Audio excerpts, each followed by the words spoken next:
제가 지난주에 예배를 말씀을 나누면서 대나무에 대해서 말씀을 잠깐 드렸습니다. 우리 성도들이 그 설교를 기억할 때 보통 본문으로 기억하지 않고 예화로 기억을 하더라고요. 그래서 제가 예전에는 설교할 때 책에 있는 내용도 많이 인용도 하고 재미있는 얘기도 하고 그랬는데 어느 때부턴가 우리 성도들이 예화만 기억하길래 이래서는 안 되겠다 싶어서 그 다음부터 예화를 줄이는 노력을 했던 그런 기억이 납니다만, 어쨌든 그래도 기억나는 건 예화인 건 어쩔 수가 없어요. 저도 그러니까 지난주에 제가 대나무에 대해서 말씀을 드리면서 우리의 예배살이가 대나무와 같아야 되지 않겠는가. 그래서 대나무가 고난과 역경을 잘 이겨낼 수 있는 이유는 그 속이 텅 비어있는 대나무 안에 마디가 있기 때문이다. 저는 그 마디를 예배라고 생각을 했고, 그래서 우리 성도들의 예배살이가 마디가 촘촘해지는 그러한 올 한 해 예배살이가 되었으면 좋겠다 라고 말씀을 드린 기억이 납니다. 더불어 예수님을 초청했던 바리새인 시몬의 모습을 통해서 지난주에는 우리가 예배를 방해하는 것들이 무엇이 있을까, 어떤 것들이 있을까, 그것을 함께 묵상을 했습니다. 오늘은 이 본문에 등장하는 큰 중요한 인물이 두 사람이 있다고 말씀을 드렸죠. 예수님을 중심으로 해서 예수님을 초청했던 바리새인 시몬이 있었고, 또 원래 초청을 받지는 않았지만 느닷없이 등장하는 그 동네에 사는 한 여인. 이 동네가 정확히 가버나움의 어디쯤에 위치하고 있는지는 알 수는 없지만, 가버나움이 당시에 꽤 큰 도시에 속하는 그러한 마을이었습니다. 그래서 고고학자들이 얘기를 빌면 약 인원이 1000명 넘는 그러한 큰 마을이었고, 또 도시도 교통의 요충지로서 또 무역을 하는 항구로서 많은 사람들이 오고 가고 드나드는 그러한 도시였기 때문에 꽤 큰 도시였을 것이다. 지금 발굴되는 그런 가버나움 도시를 보면 꽤 규모가 컸던 것으로 그렇게 추측이 됩니다. 그래서 아마 이 마을은 그 가버나움 안에 속해져 있는 어떤, 이렇게 우리로 얘기하면 서울시로 얘기한다면, 또는 오클랜드로 얘기하면 오클랜드 안에 블렌필드 이 정도 되는 그러한 마을이 아니었을까 이렇게 생각을 해보는데, 어쨌든 예수님이 가버나움을 중심으로 많이 활동을 하셨고, 혹자는 가버나움은 예수님의 제2의 고향이다 라고 얘기하는 그러한 사람들도 있을 만큼 가버나움은 예수님 사역의 중심이 되는 그러한 도시였습니다. 그래서 우리가 읽은 누가복음 7장을 읽어보더라도 예수님이 가버나움에 오셔서 여러 많은 기적들을 일으키죠. 그 소문들을 쉽게 이 여인이 접하게 됐을 것입니다. 예수님의 소문을 듣고 이 여인의 마음속에 예수님을 만나고자 하는 그런 마음이 생기게 된 거죠. 예수님을 가까이서 뵙고자 하는 그런 마음을 품은 것은 이 여인뿐만이 아니라 이 바리새인 시몬이라는 사람도 마찬가지였어요.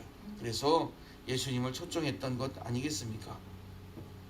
그렇지만 그 결과는 매우 다르게 나타나는 것을 볼 수가 있습니다. 우리가 인생을 살아가면서 그런 것 같아요.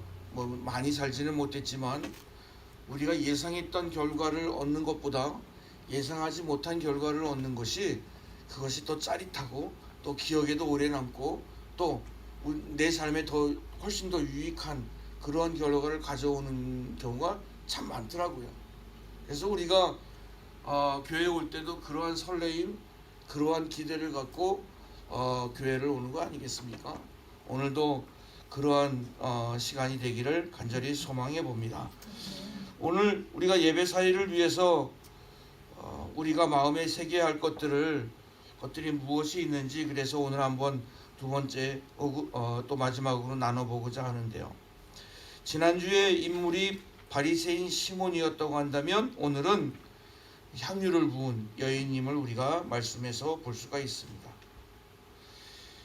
시몬은 예수님을 초청한 집주인이었고요.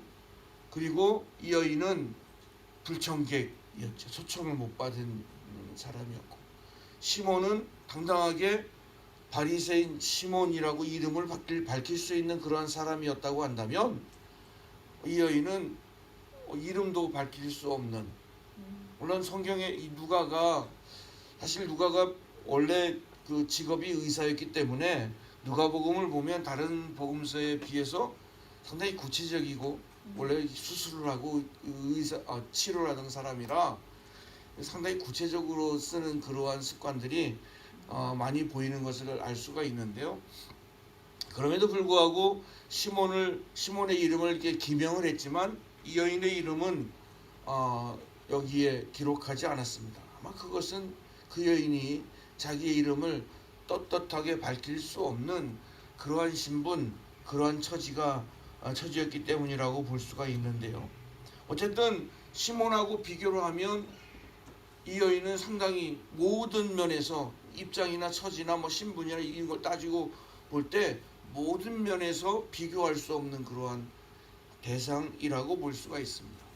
그런데 오늘 본문에서 사실 이 본문의 주인공이 누굽니까? 이 본문의 주인공이 이 여인이 되는 거거든요.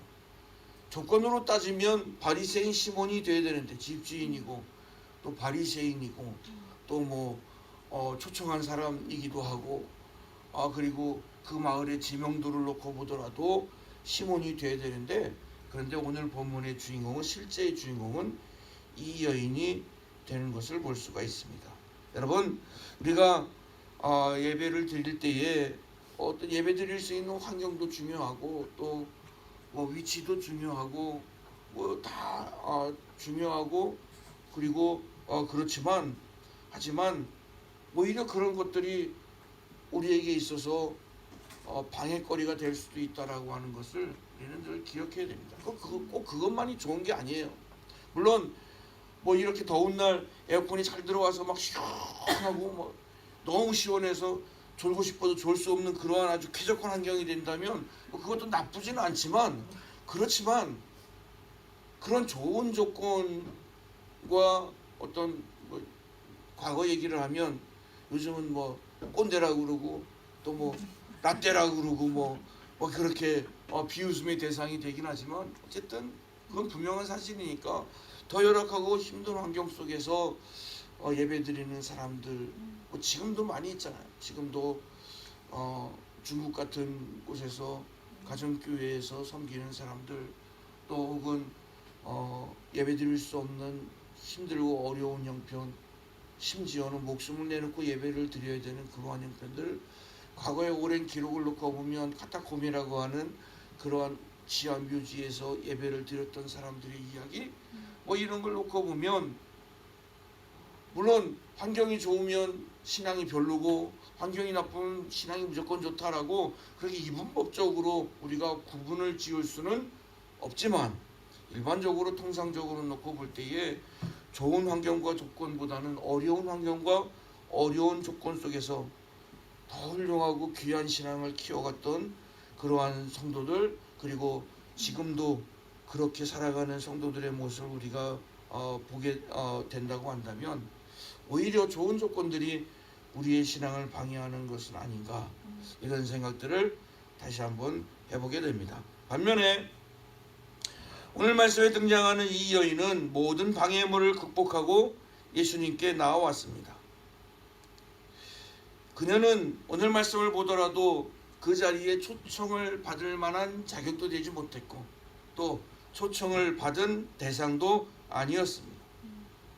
또한 성경에 보면 이 여인을 지칭할 때에 죄인이라고 누가가 기록하고 있는 것을 보게 돼요. 죄인. 그녀가 무슨 죄를 지었길래 죄인이라고 했을까? 이마에 죄인이라고 썼기 때문에 죄인이라고 부른 것은 결코 아니겠지요. 그런데 당시의 통상적인 관례를 놓고 보면 여인을 향해서 죄인이라고 이렇게 불렀다라고 하는 것은 여러 직업에 종사하지만 그러니까 윤락행위를 하는 흔히 말해서 심하게 얘기하면 창녀라고 얘기하는 그 여인들을 당시에는 죄인이라고 그렇게 명명을 했다고 그럽니다. 그러니까 아마 이 여인도 그런 부류에 속하는 여인이었다라고 볼 수가 있는데요.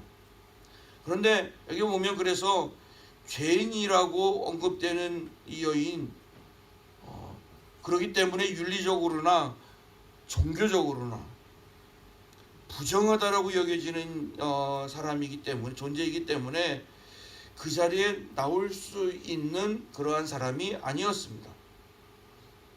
이전에 누가복음 5장에 있는 말씀을 보면 예수님께서 나병 환자를 고치신 그런 기록이 나오는데요.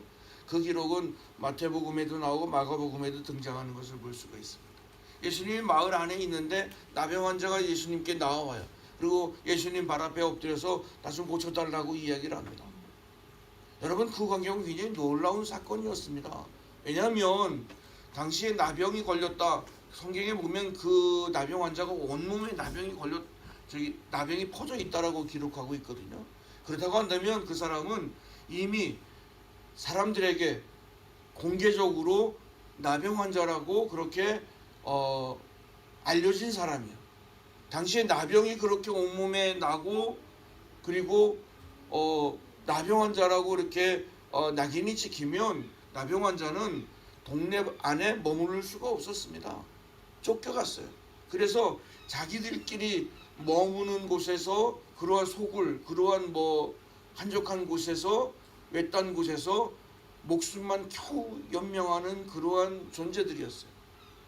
심지어 이 나병 환자들은 꼭 지나가는 나그네가 자기들 근처에 가까이 오면 소리를 질러서 여기 나병 환자가 있다라고 소리를 질러서 그 소리 지를 때마다 얼마나 그 마음이 그렇게, 심지어는 자기 가족들이 자기를 만나러 오더라도 그걸 거부해야 되는 그러한 책임이 있는, 그렇지 않으면 이 나병 환자들은 살 수 없는 그러한 시대였거든요.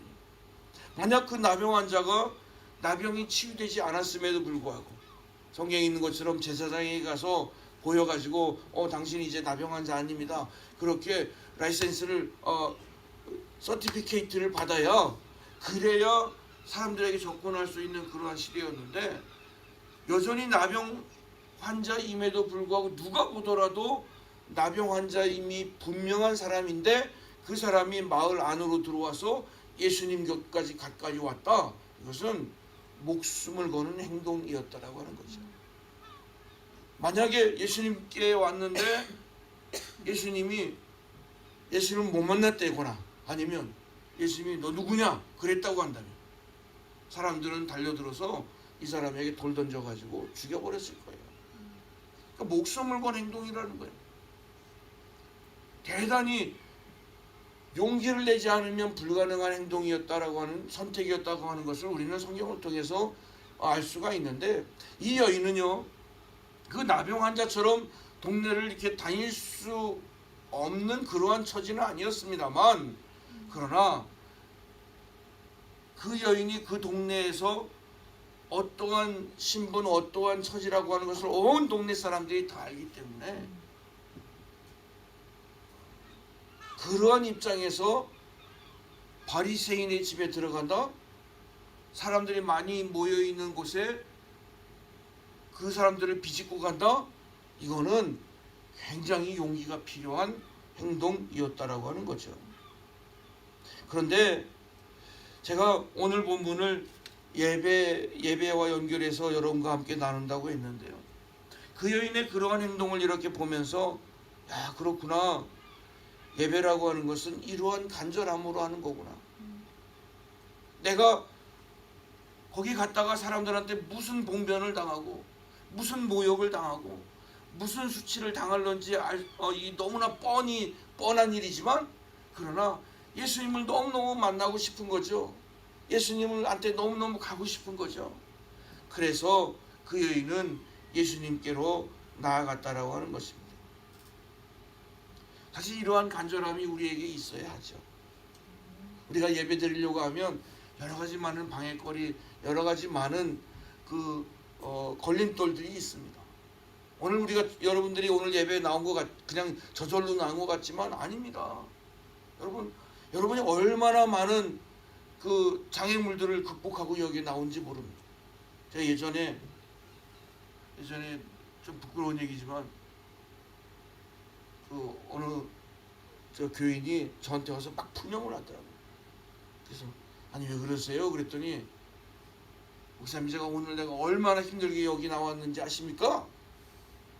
근데 목사님이 자기한테 특별한 관심을 보여주지 않았다는 거예요. 그래서 내가 얼마나 큰 장애물을 극복하고 왔는지 물어봤어요. 그래서 어떻게 오셨습니까? 그랬더니 자기 집에서 교회까지 올 때 요철이 한 10개가 된다는 거예요. 요철이 뭔지 아시죠? 자기 운전할 때 덜컹 저기 속도 방지턱 이게 한 10개가 되는데 자기가 그걸 다 그걸 넘고 여기 교회 왔다는 거예요.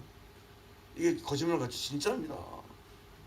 근데 제가 한편으로 이해해요. 그 연로하신 분이었기 때문에 운전을 해서 교회 오는데 덜컹덜컹 되는 거 얼마나 짜증나죠. 여러분도 운전해 보면 알겠지만 곧바로 가는 길이 있고 돌아가는 길인데 여기 한 방지턱 한 대여섯 개 있으면 돌아가는 길로 가잖아요. 왜냐하면 이게 덜컹거리는 거 싫거든요.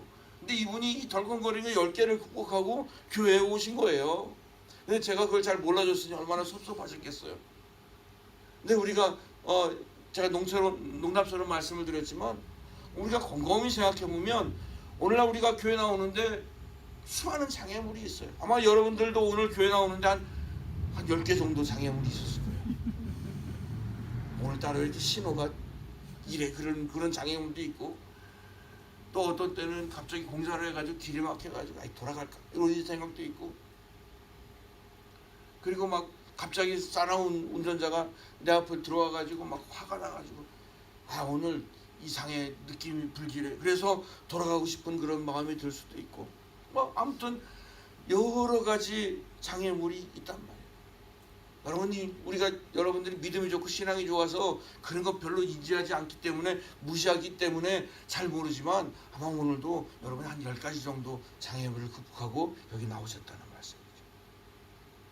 이 여인도 많은 장애물이 있었습니다. 그런데 그 장애물을 극복하고 얼마나 간절히 사모있게 예수님께 나왔겠어요.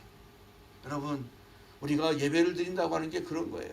이미 예배를 드리는 것 그것만으로도 우리는 이미 승리자라고 하는 사실을 여러분 믿으시기를 바랍니다. 더불어 여인의 모습 속에서 예배는 참 준비가 중요하다 이런 생각을 가지게 됩니다. 제가 예전에 한국에서 목회할 때 대신방 한번 하려고 그러면 저희 교회는 대신방 교육을 시켰어요. 그래서 대신방 교육을 목사도 하지만 교인들한테도 특별히 뭐 전도사님들 같이 다니니까 전도사님들 그 다음에 속장님들 이분들한테 신방 교육을 우리는 시켰어요. 특히 이제 저랑 같은 그 신방을 다녔던 전도사님은 이분은 차만 타면 꼭 자. 그것도 뒤에서. 그래서 제가 운전하고 다니는데 꼭 제가 김기사 같고 그분이 꼭 사모님 같아. 이분은 차만 올라탔다 오면 자는 거야. 얼마나 잘 자는지 몰라요. 뭐 그것도 성경에 있는 말씀처럼 뭐 너무 사랑해서 잠을 주셔서 그런지 모르지만 너무 잘 주무세요. 그래서 제발 잠 좀 자지 말라고. 왜냐면 이제 큰 교회 같은 경우는 길을 잘 모르거든요. 전도사님들이 신방 전도사님들이 그 집을 잘 알거든요. 그래서 이제 대신방 때 한 번 가는데 집 모르는 경우가 많거든요. 이제 전도사님이 옆에서 코치를 해줘야 되거든. 이렇게 가세요 그러는데 이분은 자다가 깜짝 놀래가지고 시속 60km로 가는데 가면 적어도 한 10m 전방에서 가르쳐줘야 될 거 아니에요. 막 가고 있는데 목사님 어떡해 딱 그런단 말이에요. 자다가 깨가지고. 그러니까 내가 60km로 가다가 어떻게 거기서 제가 슈퍼맨도 아니고 90도로 꺾어서 들어갈 수 없잖아요. 그럼 쫙 갔다가 유턴해서 돌아와가지고 뭐 뉴질랜드는 유턴하기도 편하지만 한국 얼마나 힘듭니까? 유턴할 때 찾아가지고 뺑뺑 돌아서 뭐 가다 보면 막 짜증나고 막 이러는데 우리는 신방 교육을 많이 시켰어요. 속장들한테도 신방 교육 시키고. 그런데 이제 우리 성도들이 이제 목사님 오셨으니까 이제 신방 있으니까 어떻게든 이제 대접하겠다라는 마음으로 막 준비를 하잖아요. 특별히 이제 음식을 준비를 하는데 음식을 준비하면 막 기왕이면 목사님한테 좀 따끈한 밥을 드리려고 그랬는지 그 시간 딱 맞춰가지고 준비하려고 그러는 거예요. 그래서 이제 말씀 전하고 이제 그 가정에서 축복기도 막 하고 있으면 살짝 누가 일어나는 느낌이 나요. 좁은 공간에서 아무리 조심해서 움직여도 싹 움직이면 그 공기의 파장 흐름이 내는 게 있거든요. 누가 기도하고 있어도 씩 하는 소리가 나면서 이게 누가 자리를 움직였다는 느낌이 딱 오죠. 조금 있다가 기도가 끝날 쯤에 기가 막히게 씩 해가지고 자리에 탁 앉는 느낌이 들어요. 그 한편으로는 이분이 목사한테 좀 따끈한 밥을 잘 대접하고 싶어서 그래서 시간 맞춰가지고 밥을 만드느라고 밥을 제작하느라고 음식을 제작하느라고 이렇게 애쓰시는구나 이렇게 생각을 하면서 또 한편으로는 그렇게 얘기를 하죠. 밥 안 먹어도 되고 찬밥 먹어도 되니까 햇밥 먹어도 되니까 그러니까 우리가 축복 기도할 때는 제발 슥 움직이지 말라고. 내가 모르는 것 같아도 다 안다고. 그러니까 제발 움직이지 말라고. 그렇게 얘기를 하면서 준비에 대한 얘기를 나눴던 그런 기억이 있습니다만 오늘 말씀 보면서 그런 생각이 드는 거예요. 야, 그렇지. 우리 예배를 잘 준비하는데 이러한 준비가 아니라 밥하는 그런 준비가 아니라 마음의 준비, 심령의 준비, 이런 준비, 그리고 그 예배를 통해서 내가 얼마나 은혜 받을지에 대한 그런 간절한 마음으로 하는 그러한 준비들, 이게 준비가 참 필요하겠구나, 그런 노력이 필요하겠구나, 이런 생각을 가져보게 됩니다. 오늘 말씀을 읽어보면 이 여인은 예수님에 대한 소문을 이미 들었어요. 예수님께서 가버나움에서 많이 활동을 하셨기 때문에 아마 소문을 듣기는 어렵지 않았을 거예요. 예수님이 어떤 분이라는 얘기를 사람들을 통해서 들었어요. 예수님의 메시지를 전해 들었어요. 그리고 나서 이분이 나의 인생, 나의 삶을 변화시켜 줄 것이라고 하는 그러한 확신을 갖게 된 것 같아요. 성경에 내용이 없으니까 저도 자신 있게 말씀을 드리지 못하고 추측해서 말씀을 드리는 겁니다. 예수님 만나면 내 삶에 놀라운 변화가 있을 것이라는 그러한 추측을 이 여인이 하게 됩니다. 그리고 나서 이 여인은 예수님을 만났으면 좋겠다. 예수님을 만났으면 좋겠다. 예수님 만날 수 있을까? 내 평생에 예수님을 뵐 수 있을까? 그리고 이렇게 생각했겠죠. 내 처지에 나 같은 년이 예수님을 만날 수 있을까? 막 그런 생각을 했을 겁니다. 나같이 미천한 여자가, 나같이 미천한 신분이 예수님을 만날 수 있을까? 예수님이 나 같은 사람을 만나줄 수 있을까? 소문을 들으면 예수님께서는 죄인들의 친구가 되어주신다고 해서 했는데 과연 나 같은 사람을 만나줄 수 있을까? 그 여인은 아마 그런 생각을 했을 겁니다. 그런데 그렇게 사모하던 예수님이 자기 동네에 오신 거예요. 사람들이 얘기를 들으니까 오늘 저녁은 바리새인 시몬의 집에서 예수님이 말씀을 전하시고서 식사를 하신다는 거예요. 그 여인은 생각했습니다. 오늘 저녁이 아니면 예수님을 못 만나겠구나. 어쩌면 이 기회가, 이 시간이 나에게 있어서 평생 나에게서 다시는 올 수 없는 그런 기회라고 생각했겠죠. 여러분 드라마 같은 데 보면 그러잖아요. 뭐 그런 내용 대사 많이 나오잖아요. 내가 지금 이거 하지 않으면 내가 평생 후회될 것 같아.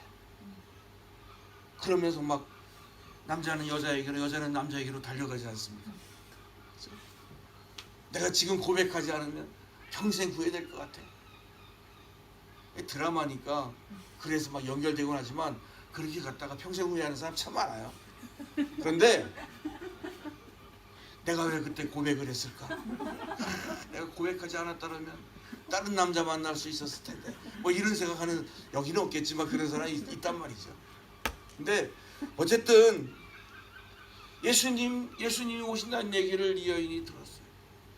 그리고 내가 오늘 예수님 만나지 않으면 평생 후회될 것 같아.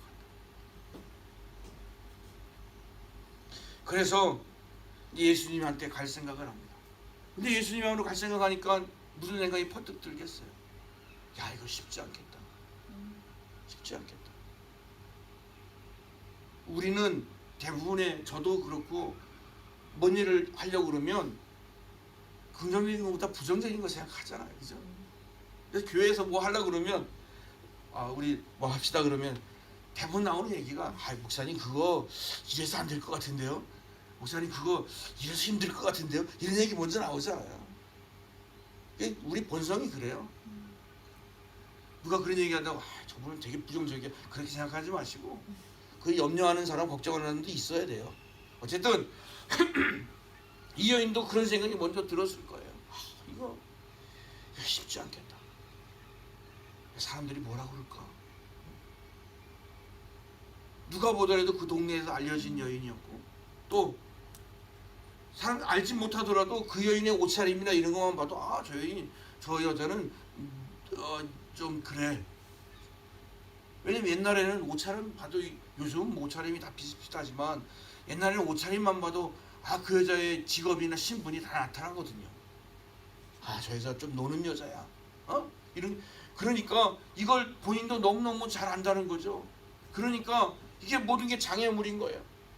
내가 이러고 갔다가 사람들에게 얼마나 손가락질을 당하고, 그리고 걷어차이기도 할 것이고, 그리고 조롱도 당할 것이고, 수치를 당할 것이라는 걸 너무너무 잘 아는 거죠.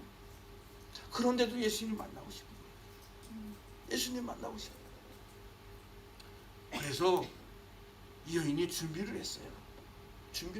나름 준비를 했어요. 제일 중요하게 준비한 건, 내가 예수님께 나아가는데 그냥 맨손으로 갈 수 없지. 예수님에게 내가 가지고 있는 가장 좋은 것을 드려야겠다. 그래서 향유가 담겨있는 옥합을 가지고 갔을 겁니다. 제일 소중하게 보관해둔 그것을 가지고 갔을 겁니다. 그리고 예수님께 가려니까 너무너무 힘든 일들이 눈앞에, 장애물들이 많은 거예요. 내가 예수님한테 어떻게 하면 예수님 곁으로 갈 수 있을까? 안 되는 머리를 막 쥐어짜가지고 막 루트를 검색을 하고, 그리고 연구를 하고 막 그랬을 겁니다. 어떻게 하면 예수님에게 갈 수 있을까? 오늘 우리가 예배하러 나오는데, 여러분, 늘 다니는 길이니까 굳이 내비게이션 키지 않아도 잘 올 수 있지 않습니까? 오늘 예배 드려오면서 연구하신 분들 별로 없을 거예요. 오늘 어떻게 하면 내가 5분 빨리 교회당 갈 수 있을까? 뭐 이런 연구 안 하고 우리는 그냥 왔어요. 그런데 그런 거 준비하지 않더라도 우리가 준비해야 될 게 있어요. 예배 드리기 전에 준비해야 될 게 있습니다. 우리가 꼭 놓치지 말아야 될 그런 준비거리가 우리한테 있습니다. 여러분 그거 너무너무 잘 아시죠? 준비해야 돼요. 주일날 예배 드릴 때 일제를 내면 헌금 드리는 거 막 주순전 꺼내가지고 막 이렇게 하지 마시고 준비하세요. 헌금의 예를 들었지만, 우리가 마음으로 준비해서 예배를 준비하고 오는 것과 준비하지 않고 오는 것은 굉장히 큰 차이가 있습니다. 받는 은혜가 차이가 있어요. 여인은 준비를 잘 했습니다. 그래서 오늘 말씀을 보면 그 다음에 이어지는 그런 행동들이요, 일들이, 사건들이 어떤 여인의 어떤 즉흥적인 호기심이 아니라, 예수님이 왔대, 그래? 한번 가볼까? 한번 예수님 만나볼까? 그러한 즉흥적인 호기심이 아니라 치밀하고 끈질긴 노력의 결과물이라고 하는 것을 알 수가 있습니다.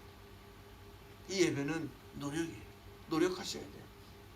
노력해야 장애물도 극복할 수 있고요, 애써야 예배 드리면서 은혜가 있는 거예요.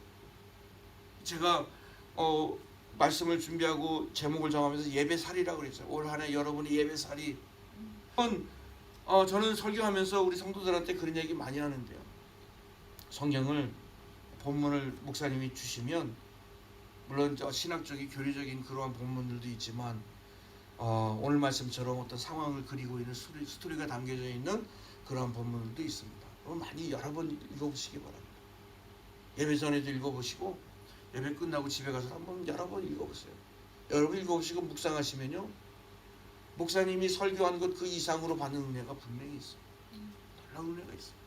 그리고 목사님의 설교가 정말 살아있는 말씀으로 여러분에게 다가오는 그런 경험들을 하게 돼요. 말씀을 잘 묵상해 보세요. 오늘 말씀도 한 가지 사건을 담고 있지만 이 말씀 묵상해 보면 너무너무 은혜가 돼요. 저도 말씀 준비하면서 이 말씀을 여러 번 읽었는데 읽으면서 정말 은혜가 됐어요. 오늘 상황이 머릿속에 확 그려지는 거예요. 오늘 말씀 보니까 거기에 제가 딱 한 구절만 한번 대표적으로 소개해 보도록 하겠습니다. 우리 38절 한번 읽어보겠습니다. 38절 다 같이 읽습니다. 시작. 예수의 뒤로 그 발 곁에 서서 울며 눈물로 그 발을 적시고 자기 머리털로 닦고 그 발에 입 맞추고 향유를 부으니. 자, 한번 상황을 한번 생각해 봅시다. 저는 이 시간이 한번 저녁 때쯤이라고 생각을 보통 하는데요. 왜냐하면 당시에 손님을 초청할 때 낮에는 더워요. 그래서 낮에는 별로 초청을 하지 않습니다. 그 이스라엘의 기후가 이제 해 떨어져야 선선해지는 그런 기후이기 때문에 저녁에 보통 초청을 하죠. 만찬이라고 해서 저녁에 초청을 해요. 그러니까 저녁이라고 저도 이제 추측을 합니다. 저녁에 사람들이 이제 그 집에 예수님 초청했다고 그러니까 여러 사람들이 모였을 거 아닙니까? 호기심 때문에 모인 사람도 있고 예수님 만나고 싶어서 모인 사람도 있고 그래서 뭐 사람들이 운집했을 거예요. 여인이 도착해 보니까 예수님 중심으로 사람들이 확 모여 있어요. 예수님한테 가까이 가고 예수님한테 삭개오처럼 예수님 보고 싶고 예수님한테 가까이 가고 싶은 거예요. 그래서 이 여인이 이제 예수님께로 다가가는 겁니다. 사람들이 해집고 가야 되는 거예요. 사람들이 이 여인을 보고 흠칫 놀랍니다. 뭐야 이거? 너 누구야? 너 아무개 아니야? 아니 이것이 여기가 어디라고? 뭔가 얘기를 막 수근수근한 소리를 들어요. 그래도 앞으로 나아가는 거예요. 사람들이 해치고 예수님 앞으로 가기에는 너무 부끄러우니까 예수님 뒤쪽으로 살금살금 예수님 뒤쪽으로 갔습니다. 그리고 드디어 사람들이 해치고 예수님 바로 뒤 옆에 설 수 있게 되었어요. 예수님 얼굴도 보이지 않아요. 예수님 뒷모습 바로 뒤에서 서 있기 때문에 예수님 뒷모습만 보입니다. 예수님의 목소리만 들립니다. 예수님 곁에 나란히 섰어요. 예수님의 온기가 느껴지는 듯합니다. 그런데 이렇게 딱 서 있는데요. 그 여인의 그 눈에서 눈물이 확 쏟아집니다. 그냥 아무 예수님하고 어떤 교감도 없었어요. 그냥 예수님 옆에 딱 섰는데 눈물이 확 쏟아지는 거예요. 그냥 예수님 앞 정면도 아니고 예수님 뒤편에서 오늘 38절에 있잖아요. 예수의 뒤로 그 발 곁에 서서 그냥 예수님 옆에 서기만 했는데 막 눈물이 나는 거예요. 눈물이 쏟아져 내렸습니다. 그리고 그 눈물이 우연의 일치인지는 모르지만 예수님 발에 떨어졌어요. 그녀는 고개를 숙이고 있었기 때문에 눈을 떠보니까 예수님 발에 자기의 눈물이 떨어지는 것을 보았습니다. 그리고 황급히 그 자기의 눈물까지도 예수님 몸에 떨어졌다라고 하는 사실이 이 여인에 있어서는 너무나 송구한 거예요. 너무나 송구한 거예요. 여러분, 사랑하는 사람이 있어요. 사랑하는 사람이 있어서 사랑하는 사람 옆에 이렇게 섰어요. 쓴 것만으로도 행복했던 그런 경험들이 여러분 우리에게는 있습니다. 얼마나 감격스럽습니까? 사랑하는 사람 옆에, 존경하는 사람 옆에 설 수 있는 것만 해도 감격스럽죠. 이 여인이 지금 그런데 우연인지 필연인지 모르지만 자기 눈물이 확 꼴칵 쏟아져 가지고 예수님의 발에 떨어진 거예요. 그런데 이 여인은 자기의 눈물이 예수님의 발에 떨어졌다라고 하는 것 그것만으로도 너무 송구스러운 거예요. 그래서 닦아드려야 했어요. 근데 옷으로 닦기에는 자기의 옷이라는 것이 상녀를 상징하는 옷이고 그리고 수많은 사람들에게 부대꼈던 옷이고 너무 부끄러운 거야 이 옷도. 그래서 자기의 머리털로 예수님 발을 닦습니다. 여러분 그 광경을 한번 상상해 보세요. 저는 이렇게 상상하면서 이 말씀을 읽으니까 마음이 막 뭉클하더라고요. 마음이 막 이렇게 한쪽으로는 아프고 그 여인하고 동화돼서 그런지 뭐 저희 집사람은 여인과 동화됐다 그러면 기분 나빠할지 모르겠지만 어쨌든 마음이 이렇게 한편으로는 막 아프기도 하고 쓰라렸기도 하고 또 한편으로는 막 뭉클하기도 하고 막 그러더라고요. 그 여인이 그걸 옷으로는 차마 못 닦아드리고 자기의 머리카락으로 그 발을 닦습니다. 계획이 된 건지 아니면 미리 생각한 건지는 알 수 없지만 그리고 나서 그 여인이 향유를 가져와서 그 발에 붓지요. 예수님에게 향유를 붓습니다.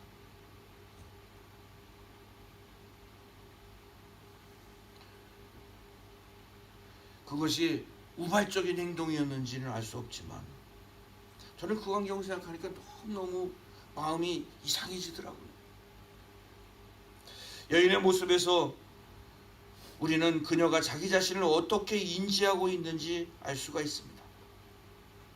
그녀는 단순히 자신의 처지를 동정하거나 신세를 한탄해서 예수님께 눈물을 쏟는 것이 아닙니다.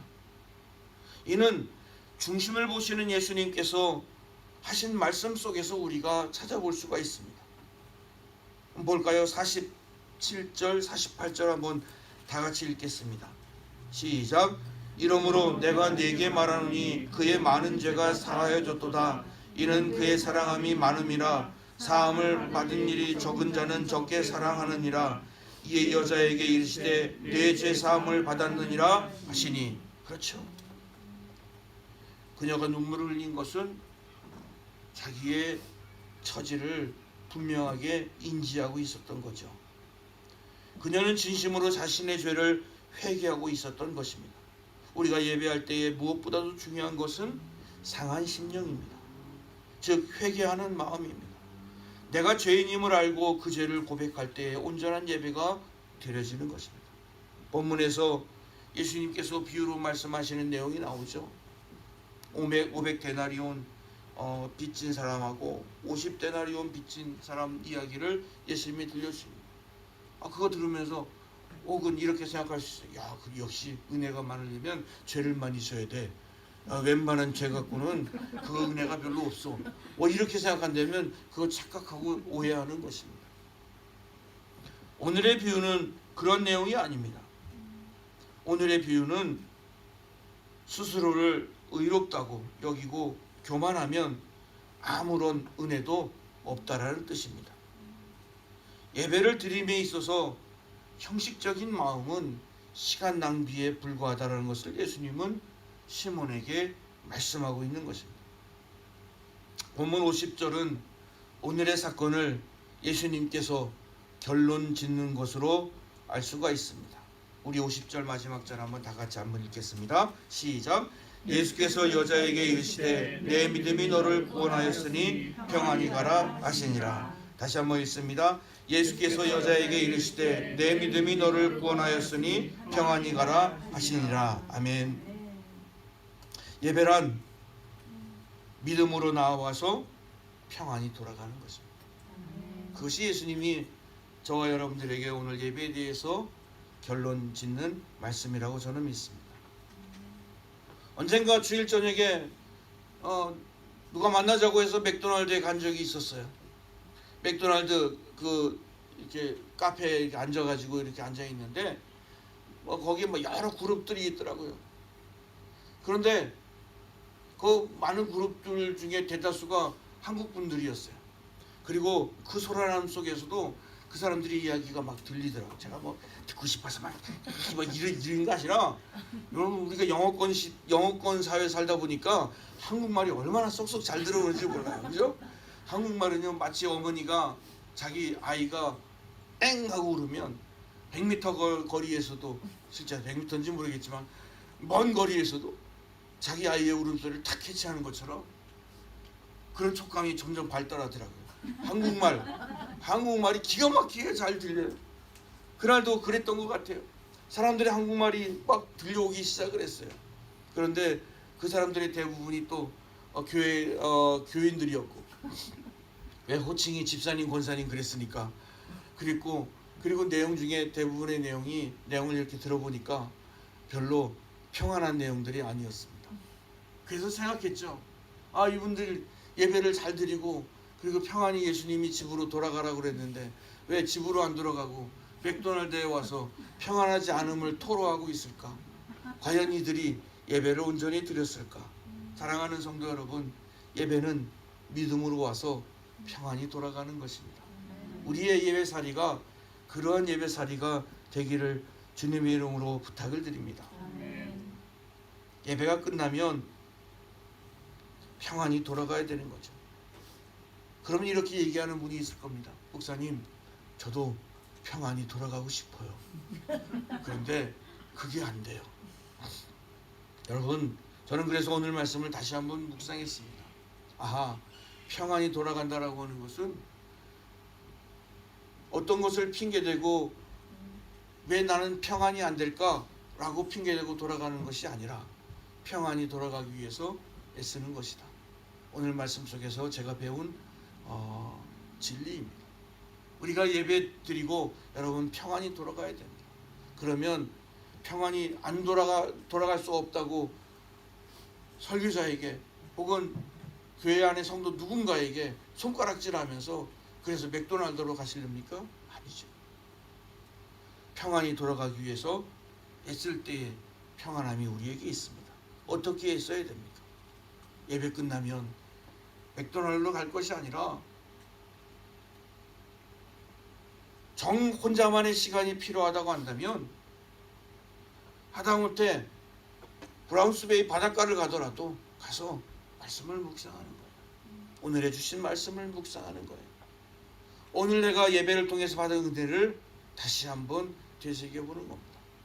그러면 우리 마음속에 평안이 찾아올 것입니다. 그러고 가는 거죠. 그렇다고 여러분 다 브라운스베이 가라는 얘기 아니에요. 바닷가로 가라는 얘기 아니에요. 예배를 끝나고 평안함이 있으면 돌아가서 집에 가서 자기 전에 다시 한번 묵상하고 그리고 집에 돌아가서 말씀을 다시 한번 되새겨보고 그리고 그 평안함을 한 주간의 삶 속에서 이어가는 거죠. 그게 어려우면 노력하는 겁니다. 노력하는 거예요.